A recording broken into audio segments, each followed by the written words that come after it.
Assalamualaikum, halo Tribuners, apa kabar semuanya? Balik lagi di Hati Sehat Itu Indah. Nah Tribuners, hati hari ini saya sudah bersama dengan Dr. Andi Siswandi yang akan membahas mengenai kanker payudara. Halo dok. Iya, gimana? Halo dokter. Ya, halo. Lagi di mana dok? Lagi di Rumah Sakit Islam. Oh, Bandar Jaya dok ya? Iya, Bandar Jaya. Iya. Boleh minta waktu sebentar ya dok ya? Oke. Dok, sebelum bahas soal kanker payudara ini, dok, boleh minta sedikit nggak dok penjelasannya? Apa sih dok bedanya antara kanker dengan tumor?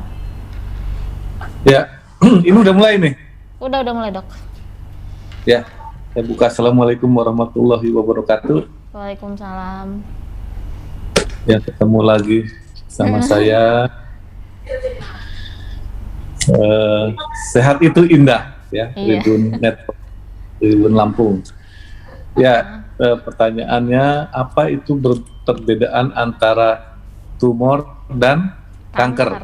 Iya. Ya, nah, jadi semua benjolan yang ada di tubuh kita yang tidak semestinya itu kita sebut tumor.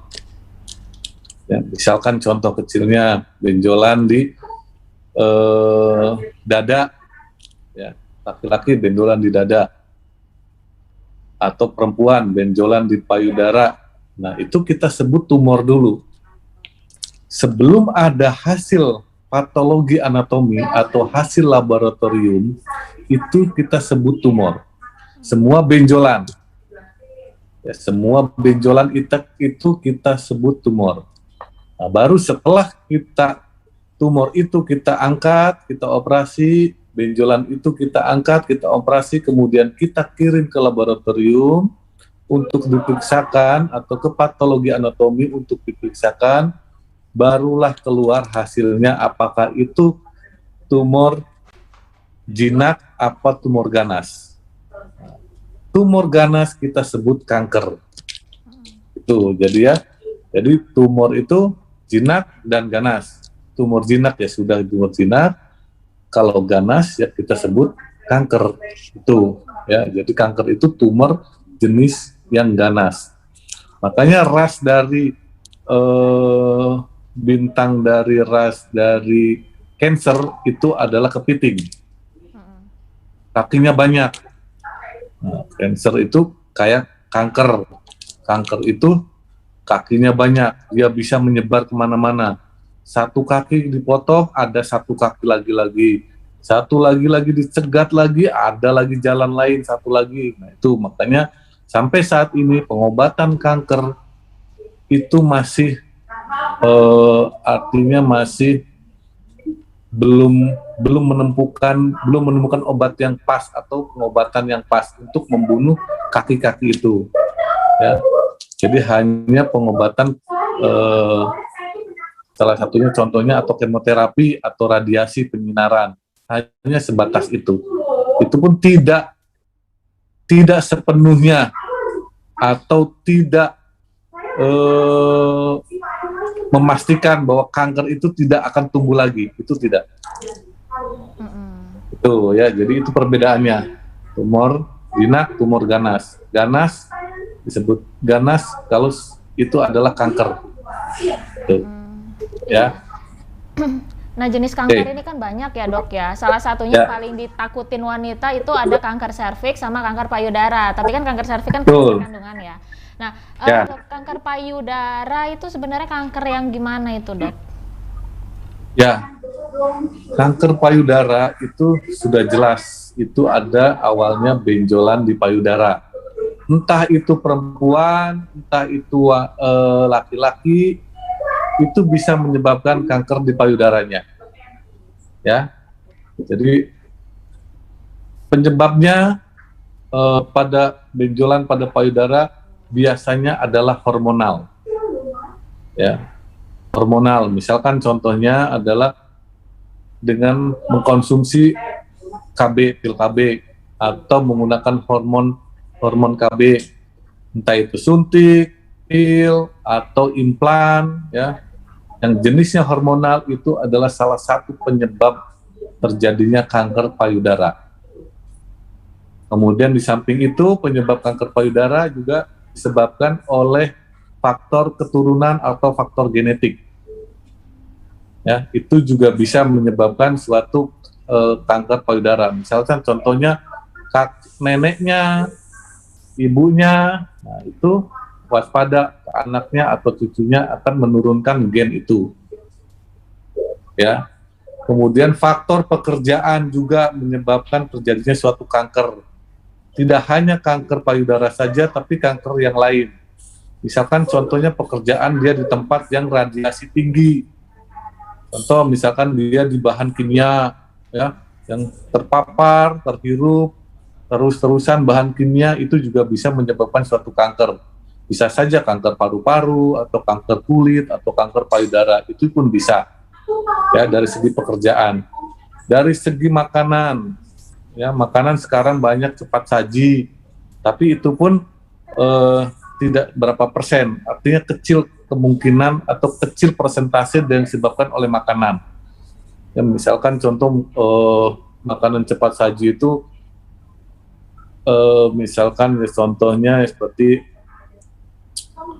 banyak ya kentang goreng misalkannya kayak gitu, fried chicken dan sebagainya. Kemudian goreng-gorengan, orang Indonesia nggak enak kalau tiap hari nggak makan gorengan tuh. Nah, itu juga bisa menjadi karsinogen, penyebab dari suatu terjadinya kanker. Ya, itu. Ya. Iya. Perempuan dan laki-laki sama dok penyebabnya itu? Ya, perbedaannya dari segi hormon. Ya, laki-laki memang jarang terkena. Ya, hormon juga jarang. Biasanya dari faktor pekerjaan laki-laki kenanya. Ya, pekerjaan, kemudian yang kedua hormonal. Tapi kalau pada perempuan kan jelas. Yang pertama disebabkan banyak hormon yang tidak seimbang antara progesteron dan estrogen, ya. Kita sebut itulah penyebab kanker yang paling sering saat ini terjadi. Di samping genetik atau herediter. Iya. Oh ini ilmu baru dari dokter ya, ternyata gorengan bisa bikin kanker. Ya, bayangkan saja minyaknya itu kan sudah panas, berkali-kali panas. Itu menyebabkan karsinogen. Ya, karsinogen itu penyebab terjadi suatu kanker. Minyaknya itu minyak jelantah ya, udah hitam, apalagi pecel lele tuh kan. Udah hitam, goreng terus, goreng. Berkurang dikit ditambahin aja, nggak dibuang, cuma ditambahin aja. Itu lagi, besoknya masih itu lagi, terus aja itu. Nah itulah penyebab satu kanker dari minyaknya itu. Jadi minyaknya udah nggak sehat lagi, gitu. Iya. Nah gejalanya nih dok, gejala si kanker ini gimana ini dok? Ya, gejala kanker berbeda-beda. Tentu saja tergantung dari dia kenanya di organ mana kanker itu. Contoh misalkan kita bahas sekarang kanker payudara. Gejalanya adalah benjolan di payudara, jelas. Ya, kalau misalkan di kanker paru-paru, dia akan merasa sesak. Ya, atau kanker kelenjar getah bening di leher, dia akan membesar. Ya, artinya kalau di payudara itu benjolan di payudara. Kalau benjolan di payudara yang kita sebut contohnya kanker itu sangat khas sekali. Ya. Orang Indonesia, orang kita nih, apalagi ada benjolan di payudara, itu akan malu memeriksakan diri ke dokter.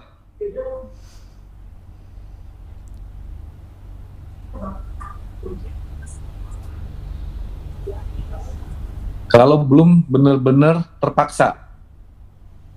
Ya, kalau belum benar-benar terpaksa, nggak akan dia ke dokter. Nah, pada kebanyakan pasien datang ke dokter itu sudah stadium 3, stadium 4. Stadium 1 itu contohnya benjolan kurang dari 2 cm. Tuh. Benjolan kurang dari 2 cm itu stadium 1. Stadium 2 itu kurang dari lebih dari 2 kurang dari 5 cm. Stadium 3 lebih dari 5 cm. Stadium 4 sudah ada penjalaran atau metastasis ke organ lain. Ya, benjolan plus penjalaran ke organ lain, itu stadium 4. Nah, jarang sekali pasien datang ke dokter masih stadium 1 atau stadium 2A lah katakan. Jarang sekali. Datang itu sudah benjolan, sudah pecah, atau sudah ada luka yang tidak sembuh-sembuh di payudara. Barulah datang ke kita. Artinya itu udah stadium 3A, stadium 3B. Benjolan lebih dari 5 cm, kemudian ada luka yang tidak sembuh-sembuh, atau keluar discharge dari puting susu berupa darah. Kemudian perubahan anatomis kulit payudara. Nah, anatomisnya kulitnya itu pori-porinya besar-besar kayak kulit jeruk. Namanya pseudo orange. Nah, itu ya, jadi datang ke kita itu minimal sudah stadium 3, stadium 4. Nah, itu gejalanya ya. Gejalanya tentu ada benjolan di payudara. Masih kecil, nggak sakit. Memang tidak sakit. Tidak sakit. Stadium 1, stadium 2 tidak akan sakit. Nanti saja malu. Nah, akhirnya sudah busuk, datanglah ke dokter. Kadang-kadang dia akan lebih percaya ke herbal dulu. Dia akan lebih percaya ke herbal dulu, ke orang pintar dulu daripada kita orang bodoh. Dokter itu orang bodoh. Kalau orang pintar udah nggak sanggup, baru ke orang bodoh. Nah, itulah kita, ya. Jadi pelosok-pelosok itu masih kabupaten-kabupaten akan lebih percaya kepada herbal dibanding dokter. Itu. Nah, ini tugas pemerintah untuk mengubah paradigma itu. Ya. Oke, itulah gejalanya. Iya. Selain itu ada gejala penyerta nggak, Dok? Mungkin demam atau penurunan berat badan? Tidak ada. Tidak ada, jarang sekali penyerta, kecuali dia mempunyai, contoh dia kanker payudara, kemudian dia mempunyai diabetes mellitus atau kencing manis. Nah, itu mungkin demam karena faktor lain, ya. Ada luka nih, ada luka infeksi bisa demam, ya. Tapi bukan karena kankernya, tapi karena lukanya yang terinfeksi, yang tidak ditangani dengan baik, akhirnya infeksi dan menimbulkan demam. Nah, itu. Kalau misalkan sudah batuk, berarti sudah ada penjalaran ke paru-paru. Atau sesak, sudah ada penjalaran ke paru-paru. Itu berarti ini sudah kita nyatakan stadium 4. Gitu. Nah, pengobatannya gimana, Dok? Penanganan yang diberikan dokter? Pengobatan itu tergantung dari stadium. Ya. Jadi kalau misalkan stadium 1, kita angkat benjolannya, kemudian itu adalah ternyata kanker payudara, itu bisa tidak kita angkat semua payudaranya, artinya pengobatan target aja, target sel terapi atau kemoterapi, ya, dengan kemoterapi maksud saya. Jadi tidak, sambil kita evaluasi. Kalau misalkan contohnya ada benjolan kurang masih 2 cm atau katakan 2 cm, masih stadium 1A, stadium 1B, nah itu kita angkat saja benjolannya, kemudian kita sambil evaluasi, sambil kemoterapi. Tuh, ya. Nah, stadium 1. Kalau stadium 2 juga, kalau misalkan masih bisa dioperasi, artinya diangkat benjolannya kurang dari 5 cm, kita angkat. Lanjutnya adalah tetap kemoterapi atau target sel kemoterapi atau kombinasi dengan penyinaran. itu tergantung dokternya, itu berbeda. Artinya tergantung pasien dan tergantung dokternya. Mana yang lebih nyaman untuk pasiennya. Kalau udah stadium 4 atau stadium 3, stadium 4, itu artinya kita wajib untuk kemoterapi, itu juga tergantung dari besarnya. Kalau ini pasien payudaranya masih bisa kita operasi dan kita tutup kembali, berarti lakukan operasi dulu, kemudian kemoterapi atau radio dengan kombinasi penyinaran atau radioterapi. Tapi kalau misalkan besar sekali tumornya, lebih dari 20 cm katakan, dan keras, kita mengecilkan dulu dengan kemoterapi atau penyinaran kombinasi. Setelah kecil, baru kita akan lakukan tindakan mastektomi atau pengangkatan payudara yang terkena kanker itu. Ya, tuh. Jadi pengobatan itu tergantung dari stadium, kemudian yang kedua tergantung dari fasilitas kesehatan yang tersedia di rumah sakit tersebut. Ada obat minum nggak yang dokter kasih? Ada, nanti yang namanya hormonal. Itu setelah semua rangkaian selesai, rangkaian pengobatan kemoterapi atau penyinaran selesai, untuk selanjutnya adalah terapi hormonal. Lanjutnya. Iya. Dok, sampai sekarang kan masih ada orang yang banyak nanya, Dok, kalau kanker itu apapun itu, Dok, ya, kalau stadium 1, stadium 2 itu masih ada harapan untuk sembuh nggak sih, Dok? Ya, ada harapan, pasti. Kita 70% kita bisa, artinya bisa sembuh sempurna. Tapi dengan stadium 1, 2 ya. Kalau stadium 3, stadium 4 ada untuk kans sembuh, tapi tidak bisa sempurna. Gitu. Ya. Apalagi kalau stadium 4, Dok, ya, udah sulit ya?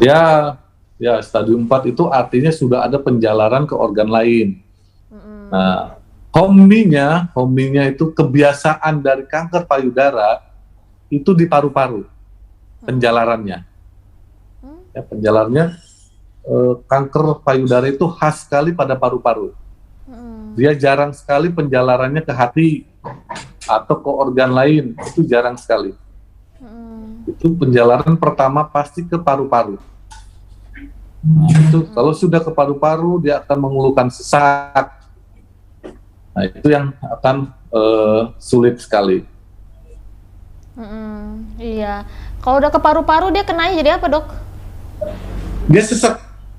Sesak, kemudian respiratory failure. Jadi kegagalan nafas. Itu akan menyebabkan kematian yang cepat.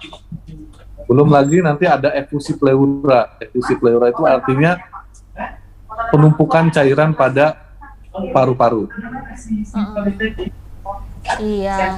Nah, terakhir nih, Dok, gimana caranya untuk mencegah dari kanker payudara ini, Dok? Nah, pencegahan itu kan sering kita dengar adanya kata sadari, ya. Periksa payudara sendiri. Nah, itu jadi pada saat haid, sebelum haid, nah itu kita cek sendiri pada saat mandi atau pada sendiri di kamar, itu cek payudaranya, ya. Apakah ada benjolan atau tidak? Gitu. Nah, kalau ada benjolan, segera periksakan ke dokter. Ya, jangan malu, apalagi itu payudara daerah sensitif bagi wanita, apalagi dokternya saya laki-laki, merasa malu lah, nggak usah malu. Kita dokter profesional semua, artinya ya memeriksa sebagaimana dia harus periksa gitu loh. Ya, itu. Jadi nggak usah malu, periksakan saja. Lebih cepat ketahuan ada benjolan, akan lebih baik prognosisnya. Dan biasanya kanker payudara itu di atas 35 tahun. usia di atas 35 tahun. Kemudian mengkonsumsi hormonal KB atau suntik lebih dari 5 tahun. Nah, itu harus waspada. Ya, jadi usia di atas 30 tahun atau 35 tahun, kemudian mengkonsumsi hormonal KB lebih dari 5 tahun, itu harus dicek. Iya. Ya, Oke dokter, sekian dulu. Itu terima kasih banyak ya dok ya atas waktunya dok ya. Lagi sibuk kayaknya dok ya. Ya biasalah. Iya ramai bener kayak di belakang ya dokter itu. Ya warawiri hantu belakang. Iya. Oke dokter Andi, terima kasih banyak ya dok. Oke, terima kasih. Ya, sampai ketemu Ya. lagi dok ya. Sampai ketemu lagi, terima kasih. Itu dibilang hantu kurang. Oke Tribuners, tadi obrolan kita bareng dokter Andi. Sampai jumpa lagi di hati berikutnya. Assalamualaikum.